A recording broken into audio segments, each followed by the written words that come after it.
first of all, firms are changing. So the asset owner space is changing. They're becoming more actively engaged, whether they're managing their assets themselves or not.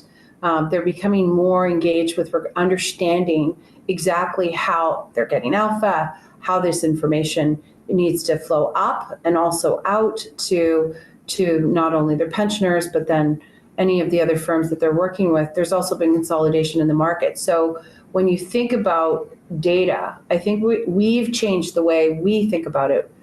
From my perspective, it's a product, it's a service. It's part of the service. It's not an outcome. It's a part of the actual service that we have to be able to provide to our clients, because they need that information to be able to do what they need every day to make their business decisions.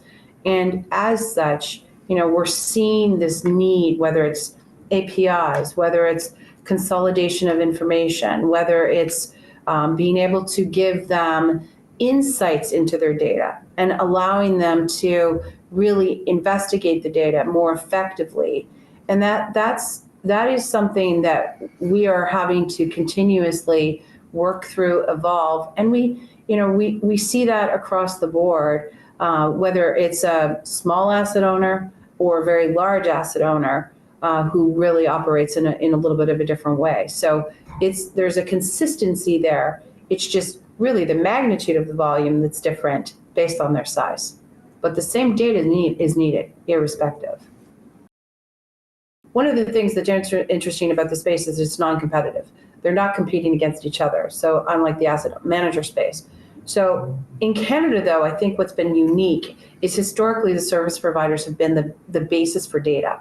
And they continue to be the basis for data. We are the basis for a lot of their data because we're their record keeper. We're keeping track of their assets. We're the trustee of these things. But they also, or maybe I should say, and they also have to look at their data in a different way. So what's changing is them. It's how they're looking at their business, and they're looking at it as a business. So they're not outsourcing it.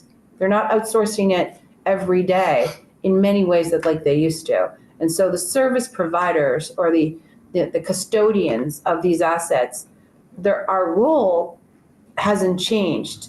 How they view us has changed because we are one component of the information that they need to be able to make these decisions. We're starting to see a lot of asset owners in particular being concerned about where their data resides and who's custodying that data. And this is not unique to just Canada, but every country is concerned about where that data resides and who's holding it, and are reverting very often to the local providers who have data residency in Canada or in the appropriate location, and sort of the safety and security of the banking system and the regulatory regimes that are governing that. Yeah, I mean, the geopolitical environment today, particularly in the last couple of months, is forcing the Canadian plans to reconsider what they're doing with regards to the residency of information. And for the most part, most of the larger plans have their assets not residing here. And I think that's causing them some concern. Although I don't think the survey is really capturing that, meaning that the time then when the survey was completed, the geopolitical environment was not where it is today. But I think if you were to ask the same questions, my guess is that you'd get similar results, but with probably a twist, which is how do we secure our information and make sure that we are keeping the information of our pensioners, of our assets, of our companies, safe and secure in a Canadian environment.